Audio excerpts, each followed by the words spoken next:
नमस्कार, आप सुन रहे हैं रवि रंजन गोस्वामी का लघु उपन्यास संकल्प मृद्विका के साथ। चैप्टर 3, बालकिशन की नौकरी। बालकिशन 10वीं पास था। वो कसरती बदन का तंदुरुस्त नौजवान था। गोपीनाथ को अब उसके भविष्य की चिंता हुई। उनके ही स्कूल में एक प्राथमिक शिक्षक की जगह खाली पड़ी थी। उन्होंने बालकिशन को वो स्थान दिलाने का विचार किया। उन्होंने बालकिशन को अपना विचार बताया। अंग्रेज से मारपीट वाली घटना के कुछ दिनों बाद एक दिन गोपीनाथ ने बालकिशन से कहा, मेरे स्कूल में एक प्राथमिक शिक्षक का स्थान रिक्त है। तुम चाहो तो तुम्हें ये नौकरी मिल सकती है। बालकिशन ने कहा, किंतु गांधी जी तो सरकारी नौकरी छोड़ने को कहते हैं। गोपीनाथ ने कहा, वो तो असहयोग आंदोलन के समय कहा था, अब वैसी जरूरत नहीं।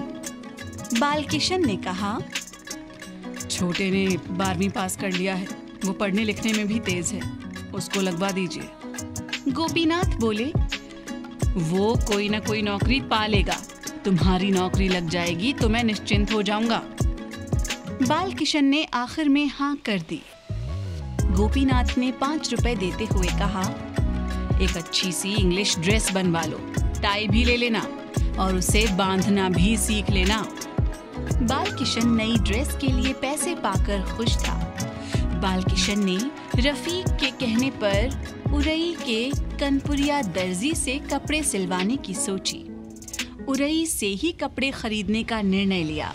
आसपास के इलाके में बुशर्ट और पैंट की सिलाई के लिए कनपुरिया दर्जी का बड़ा नाम था। बालकिशन और रफीक कनपुरिया की दुकान पर पहुंचे। कनपुरिया लगभग 25 साल का युवक था, लंबा, पतला और सांवला। वो सफेद रंग का कुर्ता पायजामा पहने, गले में इंची टेप लटकाए, तल्लीनता से मेज पर रखी सिलाई मशीन पर कुछ सिल रहा था। दुकान में 2 सिलाई मशीनें और थीं। उन पर 2 अधेड़ उम्र के आदमी सिलाई का काम कर रहे थे। ग्राहकों को आया हुआ देखकर वो युवक उठ खड़ा हुआ। उसने पूछा, किसको क्या सिलवाना है? रफीक ने बालकिशन की ओर इशारा करके कहा, इन्हें बुशर्ट और पैंट सिलवाना है। दर्जी ने उनसे कपड़ा लेकर मापा और बालकिशन का नाप लिया। दर्जी ने पूछा, कॉलर कैसी बनाना है?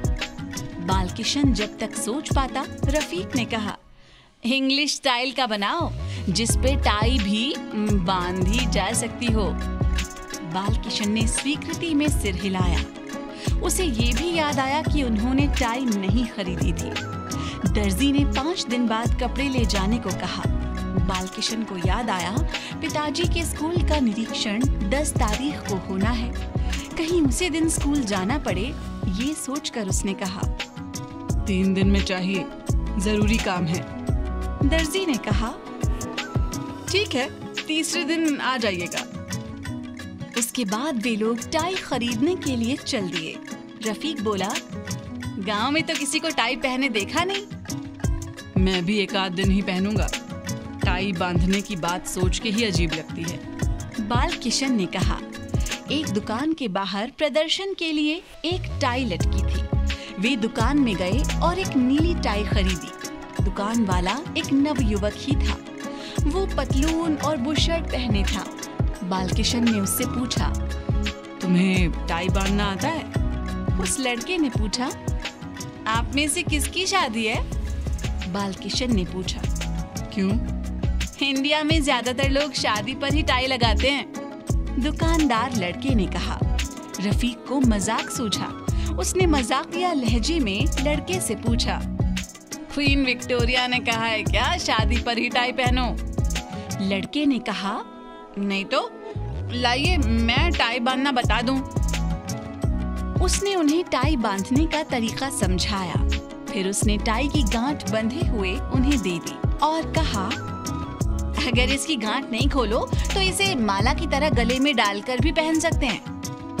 उसने उन्हें बताया सर से गले में माला की तरह पहनने के लिए फंदे को कैसे ढीला कर सकते हैं और कस सकते हैं।